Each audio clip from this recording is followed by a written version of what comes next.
Hi. Hi, Sunaina. Hi. How are Hello. you? Very well, and Happy New Year to you. Happy New Year to you too. How was your break? Oh, it was really relaxing after quite a complex year, isn't it? Yeah, it's been insane. Absolutely. So, when we spoke last, the whole mood was different, and we were still hopeful that things were going to change pretty soon. But here we are in January 2021. But thank you for being my very first guest of the year. Thank you so much. And and it's really nice that you've been able to accommodate this pretty late in your day. That's all right. Thanks for inviting me. I'm really excited to be talking to you. Yeah. So you had a solo exhibition recently, isn't it? Yes, So that's right. you are in fact one of the few artists I know who have actually had a physical showcase, during this period. So why don't you talk a little bit about that experience? How was it, and how was your interaction with an audience in this show? Yeah. So as you know, Lena, I'm in Singapore. So Singapore itself has been very good with handling the pandemic. And Right. we had a short lockdown. Well, it wasn't short, but almost 2 months of lockdown. But that ended in around end of July, August, sometime now. I'm forgetting. But Okay. the way it happened, the circuit breaker was that we could meet in groups of five, and slowly things had started opening up. And at the same time, the government has made a huge push towards supporting artists, and there were a lot of these opportunities that came our way. And one of these opportunities was this program called the Art Outreach Program. And there's this area which is like the arts hub here called the Gilman Barracks.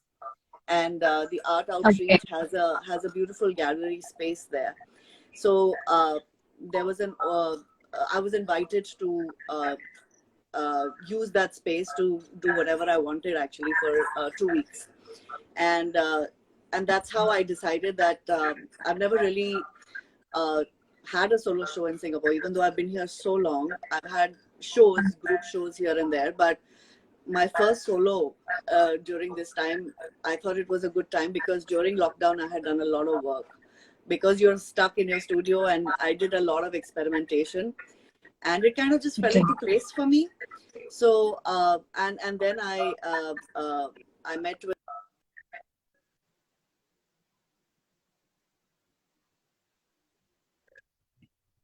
So my Yeah, friend yeah. Lewis, Lewis and I had been chatting about my work for a while, and he was very kind enough to come on board to curate the show.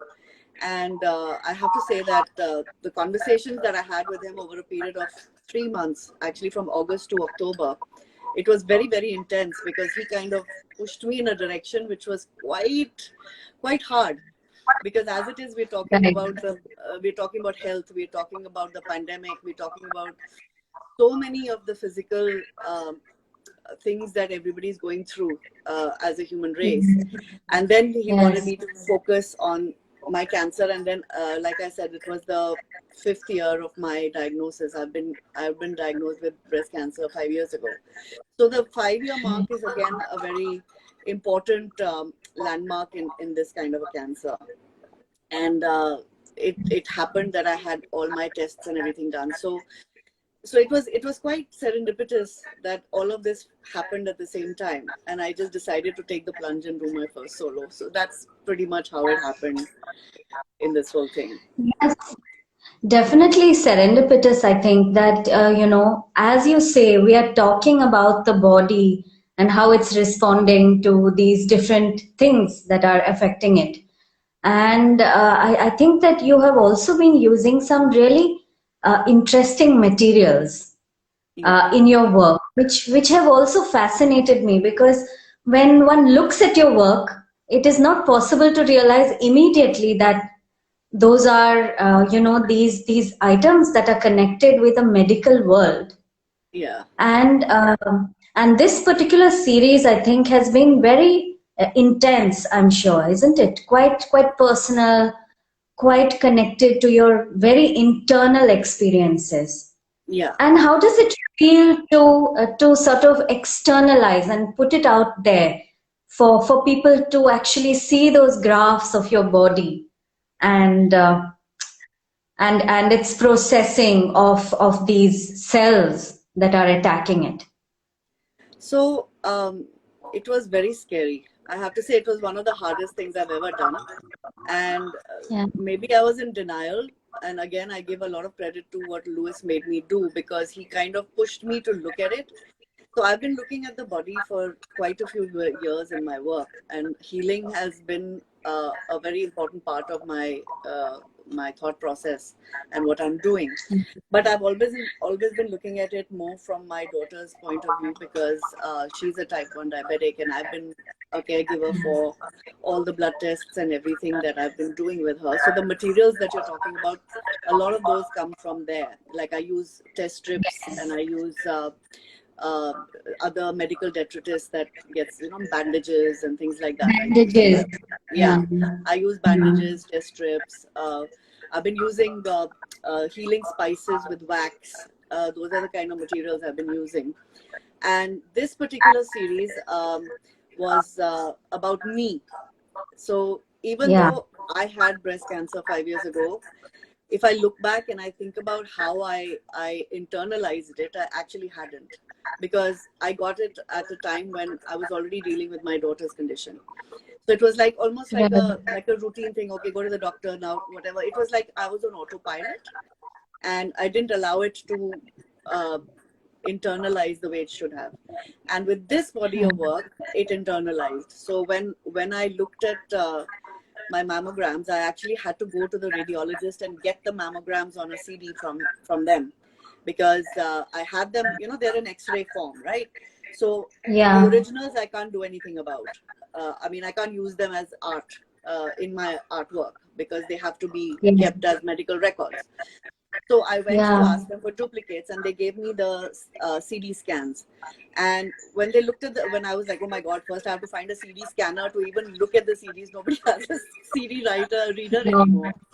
So I looked at No. them, and then what struck me most was the beauty of the shape of the breast. Honestly, it was just this lovely semicircle, and the Yeah. tumor itself was actually quite beautiful, because it's like this thing with all these yeah, I know it sounds morbid, but it was actually Yeah, but visually very it's beautiful you know yeah. so Mm. when I looked at it, and then I decided to print it out on glossy paper, and the result of that was quite amazing. I mean, I liked it. I would like to put it on my wall and keep looking at it. And honestly, if I hadn't put a name to it, a lot of people wouldn't recognize it as a breast, because it looks, No, not I've had really. people, yeah, so I've had people looking at it and saying, oh, that looks very alien, it looks very sci-fi. People who walked into the show did not know what they were looking at, and I had deliberately not put in any It's text. like yeah, it's sort of like topography. It's like a Yes. landscape of some Yeah. sort, you know. Yeah. Yeah. It was So that's almost like the, really interesting. yeah. Yeah, so it was like the architecture. It was almost like an architectural landscape of the body, or that particular organ.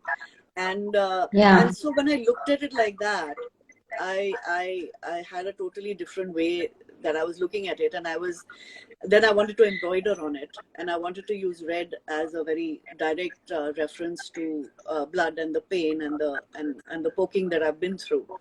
Yeah. And then it just became like a whole thing. I started with the mammograms, then I went on to the ultrasounds. So of course there are, like, in these 5 years I've got so many images. I've used just a very very small cross section of what it is. And then along with that, I also did a sound work, and the sound work was the scariest thing I've ever done, because the sound work was about 27 minutes of just me reading my medical reports, the Oh, reports of the mammograms and the thing. So they always give you the sheet of paper which the doctor reads, and you don't know what they're saying. And even when I was reading no. it, I didn't know what I was saying, but I knew it was sounding very scary, you know. And it took me 27 minutes to read 5 years of just basic reports. So that for me was a very hard thing to do, but I think it kind of got me to the other side, where there's a little more acceptance on what I've been through, and coming to terms with it and understanding it better, I think. So yeah, it was amazing. Right. I mean, really, hats off that. I mean, this is a brave thing. This is really a brave thing that you're able to speak about it, you're able to share it and sort of transform it through your art. I think that's something very inspiring, really. Thank you. So it's really amazing to hear about it. But this body of work, I think, is really different from things that you have done in the past, isn't it? So if you could speak a little bit about what you began with when you started with your art practice. So again, my art practice has been fairly organic. I studied in college. I did textile design. I trained as a designer, majoring in print, and then I worked with Satyapal for about a year after I graduated, where I was just designing saris and hand painting like that. And then, life took me that. I got married, moved to Bangalore from Delhi. Over there, actually, I used to freelance a lot with hand painting, block printing, and things like that. And then we got this opportunity. My husband and I moved to Tokyo. And that's actually where life changed quite drastically for me, because I couldn't get a job. And we were actually supposed to be there only for 3 months. We ended up being there for 7 years. So I had to kind of reinvent what I was supposed to do. And I couldn't speak the language, so I couldn't study, I couldn't get a job. So I found a teacher who taught me Nihonga painting, which is Japanese painting, which is very similar to miniature painting, but it's got, I mean, of course, the ink and everything. So I studied under Right. her for 5 years, and that's when I developed an interest in painting, and then I exhibited. I had my first exhibition at the uh, actually the Grindlays Bank, which doesn't exist anymore in Bombay, and it was very well received. It was a small gallery in Bombay, and after that, I went to have a show at the India Habitat Center in Delhi, and then I started working with Dr. Alka Pandey quite a bit. We did a few shows, Okay. and uh, and then I started work. So basically, that's how it started, and I started painting. And thematically, I used to just uh, I didn't really have much that I wanted to say at that time. It was just more like a technique that I was developing. And then Yeah. in 2003, when I moved here, is when my own voice, my own practice, and what I wanted to talk about, and then painting just kind of continued for me. And then in 2015, well, 10 years ago is when my daughter got diagnosed. So that kind of really changed the subject matter of what I was doing. And I started focusing more on myself as a woman, as a mother, as a caregiver, and then naturally moving towards healing, towards the body, the limitations of the body, and then the whole mental strength that you need to deal with something like this. And again, Yeah. I think it's just my practice has been so formed by circumstances in life, situations that have happened, episodes, because illness has really been, medical conditions have been a very major part of my life. And that's naturally come into my practice now. So then in 2015, when I got diagnosed with breast cancer, the doctor told me that I should not paint anymore, because acrylic paints are carcinogenic, which I did not know. And so then, yeah, so I think that was probably the only time I really felt like I reached the end of something really bad. And so then I had to reinvent what I wanted to work with, materials. I started looking on the net for organic paints and things like that. But, the mood was just not there. I started playing with material. And that's when I went back and I did my master's from La Salle College of Art. And I think that I enrolled in it 6 months after my surgery. And I felt like, you get this kind of fatalistic attitude where you're saying that you have to do whatever you can, just do what you want to do, and, get on with it. And I always felt like my art practice had that little theoretical uh, criticism missing. I needed that critique for my work to take it to the Right. next level. Because I've done a lot of short courses over the time. I've done Sotheby's courses. I've done, Oxford online courses. I've done a whole lot of short courses that I could find online because I couldn't do much else at that time. Right. So Right. that's pretty much formed my practice. And then, of course, La Salle has been amazing. And it's totally changed my visual language. So like you're saying, the materials that I'm now playing with, right from painting Yeah. to embroidery to block printing, though block printing and embroidery still seems to be the core of what I really want to do. But I am now, during this lockdown, I had no access to a lot of materials. So whatever I had in my studio, that's when I started playing with block printing and embroidery on paper. And I think I sent you those early works Yes. of those few series that I did, and then that kind of Yes. translated to the solo show. So it was almost like a continuation. The embroidery on paper has been the constant this year that I've been doing with material. Yes, and like you explained, that relationship with whatever you learned right in the beginning, what you trained in, traces of those things continue to remain in your work, except that the language has changed. Yeah, It's not pure textile anymore. It's not pure printing. It's taken on different meanings, different forms, yeah. and there's a lot of silence also. There's a lot of silence and a lot of a sort of spiritual, a more spiritual understanding of that space, I think is what I have felt also in some of your works. So I think that's really fascinating. So I was just reading an article today about various artists, that is, women artists who are mothers and who have been sharing the pain of this period of the pandemic, like how much of, let's say, a domestic burden falls on the woman because of the various changes that have come with the pandemic. So how was it for you during this period, or owning already that you have these very large commitments towards your daughter, towards yourself, and then preparing for an exhibition? How has it been, as a woman, as an artist, as a mother? So it's been very interesting because I have to say that I was quite blessed. I have a good space, and because I have a studio at home, I could do all the work during the pandemic. And like I said, I was playing with the material, and yes, oh my God, the amount of food we have cooked in that pandemic time, I think that was the biggest thing, is that breakfast, snack, lunch, snack, dinner, it was like a lot of food. But I have help over here, and my husband was working from home, and my kids were doing their studies online. So it was quite regimented, and I think everybody, because there was something to be done and everybody was trying to learn how to learn online. So there was a lot of these little corners in the house where everybody just went and did their own thing. So it was quite good. And I was only worried about uh,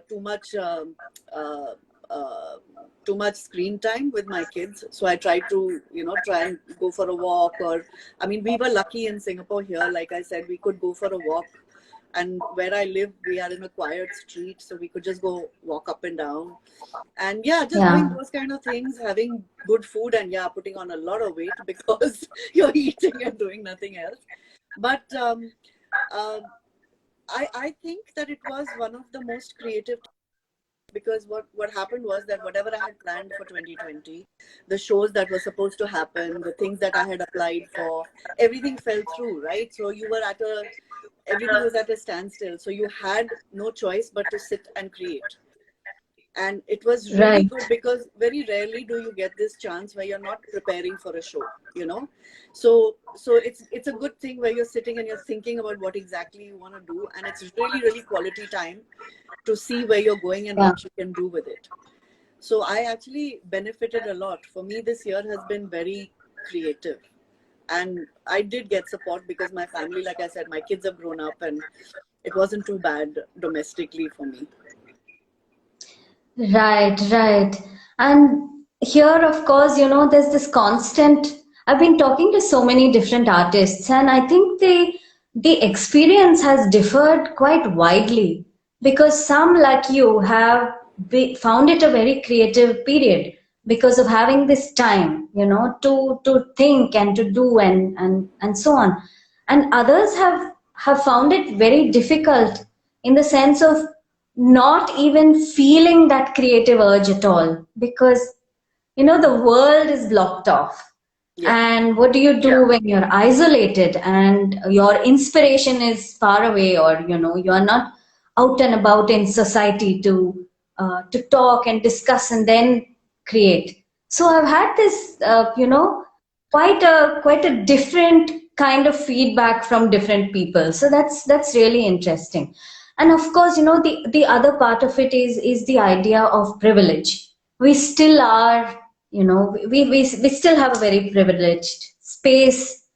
uh, we are able to make these choices, Mm. whereas so many are not able to. So you haven't been back to India at all then during this entire year. No, I haven't been able to. I mean, I haven't seen my parents' family, nobody since January of last year, February last year. So yeah, it's been a year, and I don't think we'll be able to come either for a few more months till this settles down. So yeah, Right. What's the story of the vaccine there? the my vaccine. The, the vaccines, the Oh, the the vaccine. The vaccine. COVID-19. So, Everybody's no, talking about it now. yeah, yeah. The vaccines have started. I think they're giving us the option of taking it. It's not compulsory, but they have started inoculating last week, and they expect to keep doing that. It's going quite well, I think. Like I said, Singapore has handled the pandemic beautifully. I mean, we've still got like 2 cases in the community and 29 imported cases, and that's pretty much it. I mean, it's really a fantastic situation here. I mean, we are marooned on the island, but it's a very good island to be on. Yes, I must say that that's really lucky because, well, you must be reading in the news also. These various experiences everywhere are, really sometimes you really wonder. Yeah.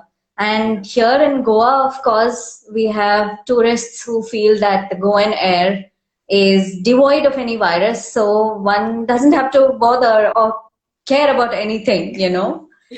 So we just have such a vast variety of these responses to Mm, the entire experience of the pandemic. And of course, the art world, the arts and culture world, which has really taken a hit, of course. But it's been wonderful here too in India, where the galleries have really rallied to transform these exhibitions into online ones, organize a lot of material that's like panel discussions, talks, and various things. I mean, I started this entire conversation every week because I just thought I do want to continue to keep in touch with artists. yeah. I do want to see inside their spaces. I do need that because otherwise, as a curator, I am lost. So Yeah. you know Yeah. so it's really interesting, but how then do you see this sort of transition? Let's say this continues for a while.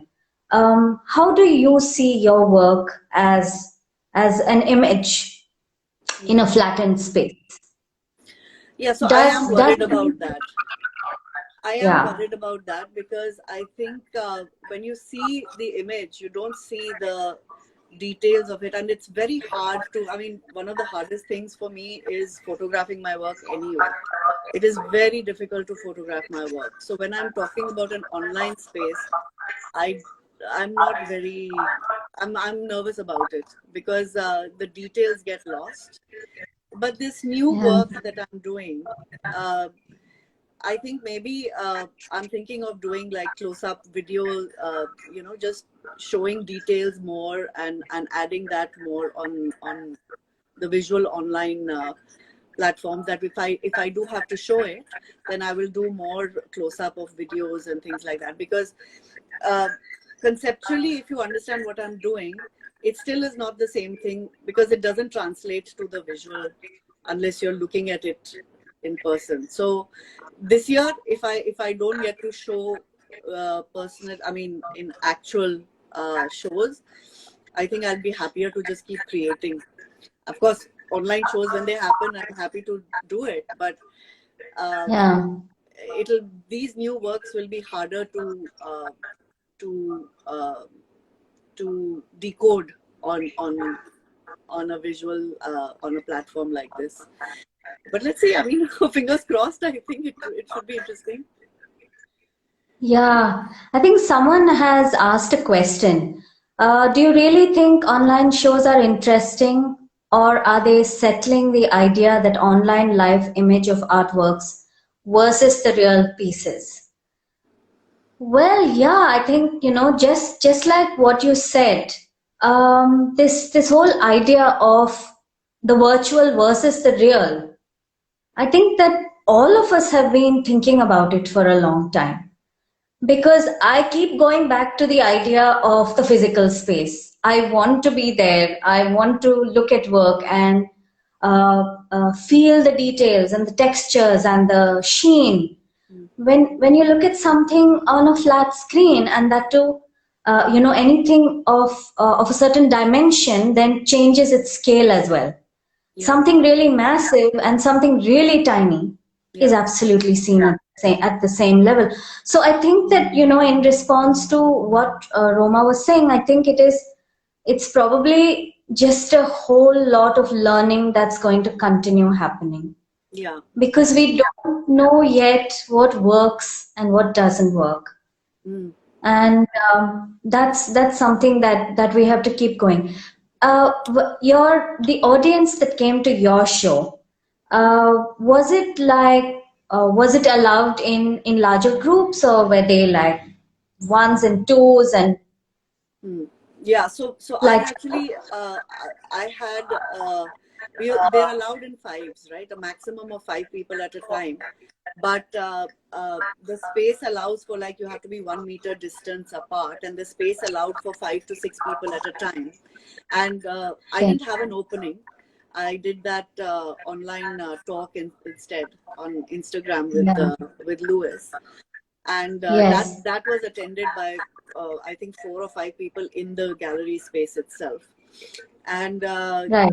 and then people did come, because once the word spread and everything, I had so many women who came, and everybody, even men, they had somebody or the other who's had breast cancer. Some woman or the other in their family, their relatives, their own family members, their mothers, and everybody had they were happy to talk about it. In fact, the women were very open about it, and I really felt good talking to them about it, because they felt they wanted to talk about it, but they felt that there isn't enough of an open space to talk about it. And that kind of reminded me of when I got diagnosed. I had my friends, either they were very nervous talking to me about it, or they were like, they were whispering amongst themselves, don't disturb her, that kind of, they didn't know how to behave. And I understand where they were coming Right. from. I think Right. half of them were like, maybe she doesn't want it to be known. It's almost like a stigma. But the other half were Yeah. saying, like, let's not disturb her. We don't know how she's reacting. So even Right. in, so the people who walked in, some of them had it themselves. Some of them were caregivers of people who'd had it. But Yeah. all of them had been touched by it. I mean, that is what I found a little scary also, that it's so common. And there was this one lady who was a Spanish lady, who was a really nice lady, and she looked at the works and she started crying, because it reminded her of her mother's breast cancer, who passed away 40 years ago. And she said, That's a I long was time. I was I was feeling so bad that I made her cry, but she's saying, no, it was just such a beautiful way of looking at it again, and revisiting the gravity of what it was. And then I had this other very young girl. She must have been like 23, 24 years old. She was an intern in one of the other galleries, and she walked in, and Hmm. you know how it is, like sometimes you talk to the person walking in and sometimes you just let them be. But I went up to her Yeah. and I said hello and I gave her this little information to talk, to read. And she said, I have just had pre-cancer cells and I've just had surgery in my cervix. And I was like, oh my God, you're very young, and what happened? And she felt the need to talk, and then we got to talking about how much information she had been given, which was very little. And she was like, okay, Right. so should I be looking at nutrition? What should I be doing? I mean, she seemed quite lost. And that's the other thing that I want to really start talking about, is like a dialogue for people to open up and talk about it. It's very important that the post care should be there, and people, the doctors don't have the time to do it. They just give you the Yeah. worst case scenario. They do the surgery, they do what they have to do, they'll give you the meds. But the whole infrastructure, the whole support group that you need is really, really necessary. You have to know what is good for you to eat, what is exercise, diet. And this little girl, I mean, she was just so sweet, and I felt like she needed to talk. And I was so glad that she opened up and spoke to me about it. So those kind of really personal experiences during these days of the show, I mean, I absolutely just loved that. And I think it was really Right. good for them to talk about it. And did you, when you were making the work, you already spoke about your process, but when you were making the work, did you imagine that there would be this sort of interaction, that the artwork itself would become an interface for these episodes of sharing? I was I didn't think it would like this. I was hoping that a dialogue would happen, but like from previous experiences, like my own experiences, like I said, people are very hesitant to talk about this disease. It's like almost like it's almost as bad as something infectious. You're talking about it, so you might get it, kind of a thing. I mean, I was so touched that people spoke about it, but no, I was not expecting this kind of a response. And even from men, they were not hesitant to talk about the breast and the cancer and their experiences as uh, caregivers of breast cancer patients. And that is what also I liked, is that that awkwardness was not there, and that's really good, because I think Yeah. it's like a non-medical space. It's like a casual place. You're standing there, you're having a cup of coffee, and you're just chatting, and that kind of lowers the inhibitions, and that's really what has been amazing. Yeah. So a cathartic process, definitely, and that it was art, I think, helped the matter. For So sure. it broke off the inhibitions Yeah. about seeing what it was and talking about it. I really wonder, how it. I mean, it would be fantastic to show your work in India, and I hope that we can do that. But it would be really interesting to see how the responses are, whether people are as open, because like you say, it's really considered a stigma. It's sort of hidden, or people are secretive about it, and it's really complex. I think that this period of the pandemic has also brought us very close to this idea of the body, of health, of mortality. I think a lot of it's a sort of opening up Mm, uh, absolutely. of this understanding altogether, Yeah. because everybody now knows somebody who's had it, somebody who's recovered, somebody who's not recovered, and this question mark, Yeah. this question mark of not knowing, and simply being able to share those experiences. I think that it's wonderful that it happened that way. Yeah. And Yeah. also, I have to say, Lena, that we in India are very fortunate. Like, we have traditional healing practices, we have Ayurveda, we have all this information at our doorstep if only we were to use it. And this is a good time to start that conversation, make it more prominent, make it more center stage. Like, it is something that I'm trying to do even here in Singapore. Is like, traditional Chinese medicine, traditional Yeah. Ayurveda, talking about the healing that you can do at home, increasing immunity. I mean, you must have got all those WhatsApp messages of, use turmeric with this and ginger and that, and and those are all immunity building things. And I think those are very important conversations to continue, because I know that my kids don't know all of this. They are still going to pop a Panadol or a Crocin when they get a headache. They are Yeah. not going to have a ginger tea.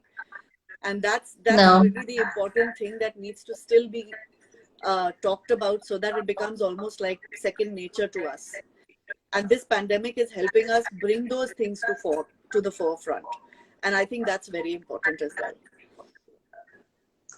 Yeah, really. Though we did have a rather large backfiring of the larger idea that practitioners of Ayurveda could also do surgery, and there was a huge, of course, there was an enormous backlash, and well, that's a different thing to be dealing with. But I think integrative medicine is something that can come together Yeah. for for the betterment of these sciences.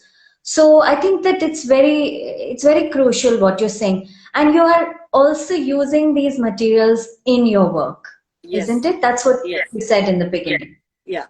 Yeah. I wish there was something around you that you could lift up and show. Uh, I can actually take you to my living room if you will bear with me for this. Actually, this is, I can, oh, how do I do this?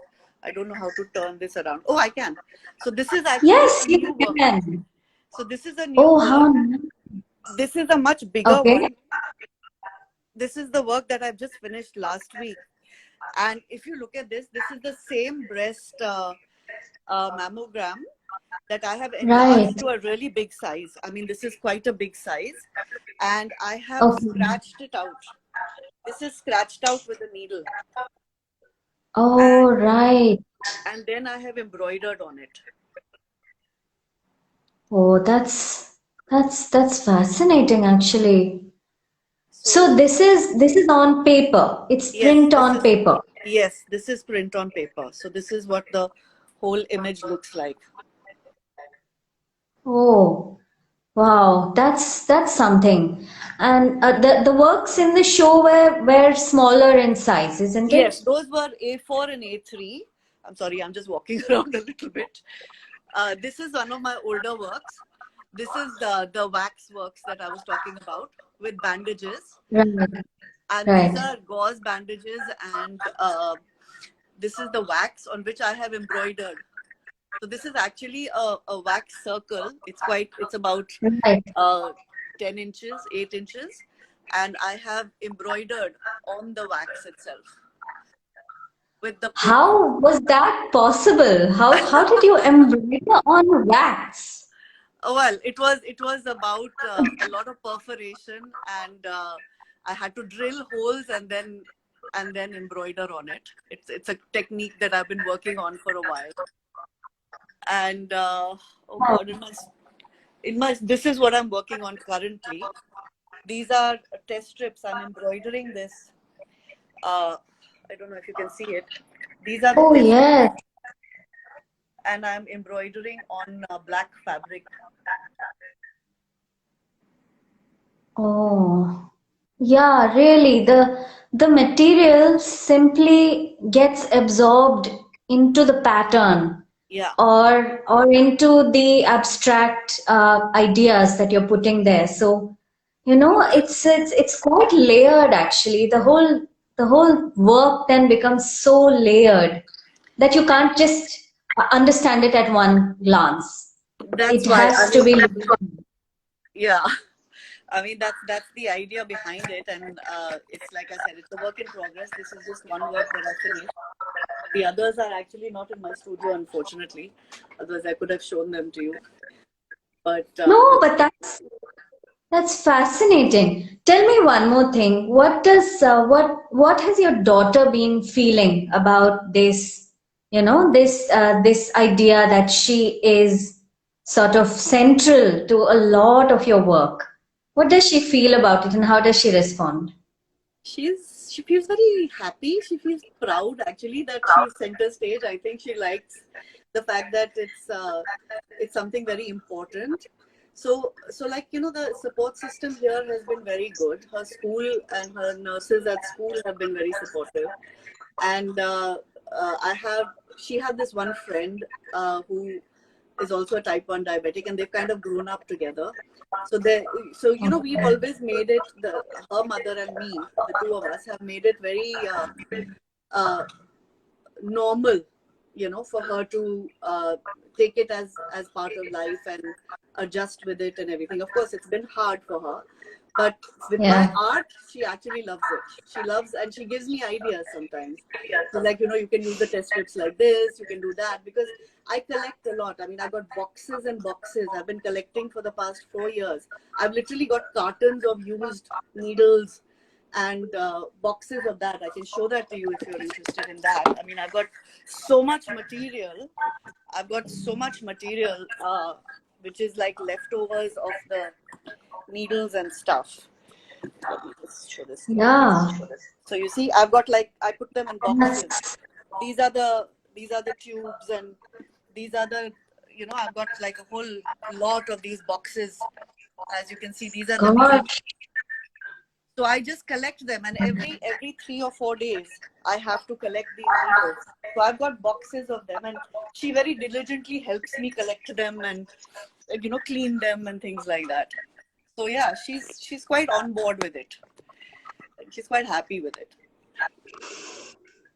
My gosh, really, it's quite a transformation.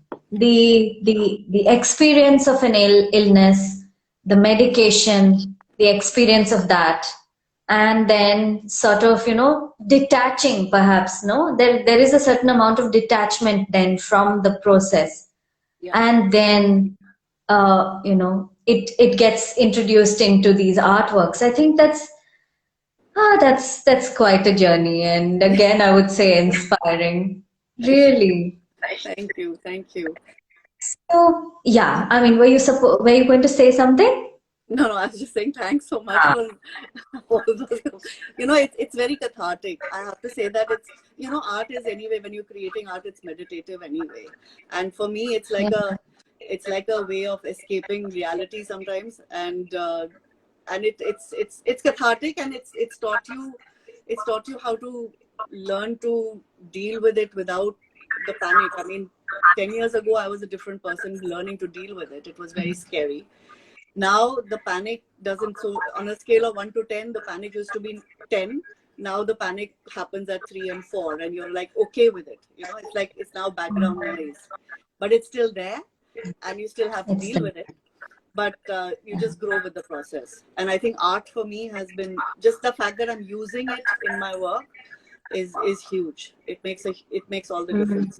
I don't know how anybody else handles it, but for me, my art has been my saving, I think. Yeah, that's that's really incredible. And like I said, I really hope that we can get to show this, you know, this series that you're working on now.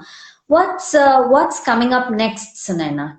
Like, of course, this series is going on, but do you have some specific plans? I remember you were saying that the paper from India was not available anymore, and that you did want to source some more to do some work. So, can you talk a little bit about your plans for the coming months? So, because I can't source paper from India, and I only managed to get the, you know, the A1 size paper, which is the 22 by 30 pieces, and I had only about 40, 50 sheets with me, which are now almost finished. And now what I want to do, what I've done is I've tried to source it locally, which means that I've been going for more of the generic, like the regular printing paper. But I want to play with it, and I want to play with fabric, because with paper I have a limitation here in Singapore, but with fabric I have much more options.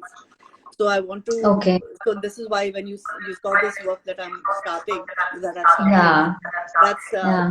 so I think that in the next few months I will be doing a lot more of the test strips with the embroidery on fabric, on paper, doing the scratching on paper, So I think it will be two almost parallel things where I'll be still working on the mammogram series, but I will also be working with the test strips and the other detritus. And going back, I think it's automatically, like you're saying, coming in the textiles. I feel like I'm into now re-exploring dyeing techniques and all that. So like, I don't know if you can see that shirt hanging at the back. That Yes, yes, that's yes. actually that's actually something that I just did. I have been talking about negating it. I dyed it with bleach. So I've actually used Oh, my own shirt and I've dyed it with bleach and I've removed it. So basically, if you look at this and you look at this, it's about negation. It is about removal. right, So I'm right. using that concept of removal with both Wow. dyes and the printing. And so that's what I'm planning Wow. to explore and experiment with in the next few months.